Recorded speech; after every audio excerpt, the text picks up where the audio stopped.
রথযাত্রার দিন কাছে, তাই রানী রাজাকে বললে, চলো রথ দেখতে যাই।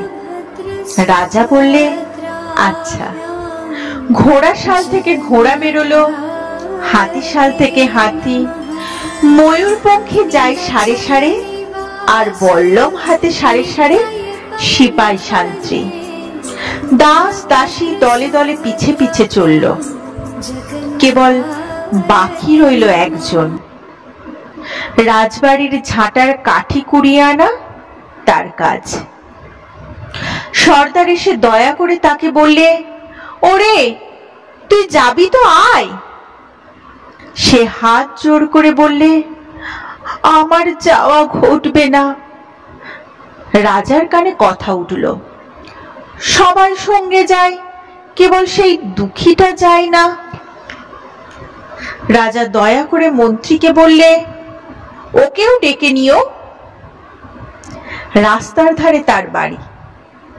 হাতি যখন সেইখানে পৌঁছলো, মন্ত্রী তাকে ডেকে বললে, ওরে দুঃখী, ঠাকুর দেখবি চল। সে হাত জোর করে বলল,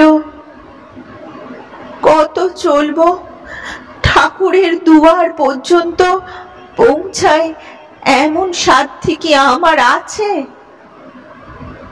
মন্ত্রী বললে, ভয় কি রে তোর, রাজার সঙ্গে চলবি।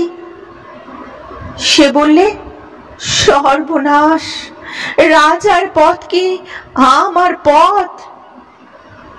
মন্ত্রী বললে, তবে তোর উপায়? তোর ভাগ্যে কি রথযাত্রা দেখা ঘটবে না? সে বললে, ঘটবে বই কি, ঠাকুর তো রথে করে আমার দুয়ারে আসেন। মন্ত্রী হেসে উঠল, বললে, তোর দুয়ারে রথের চিহ্ন কই? দুঃখী বললে, তার রথের চিহ্ন পড়ে না। মন্ত্রী বললে, কেন বলতো? দুঃখী বললে, তিনি যে আসেন পুষ্পক রথে।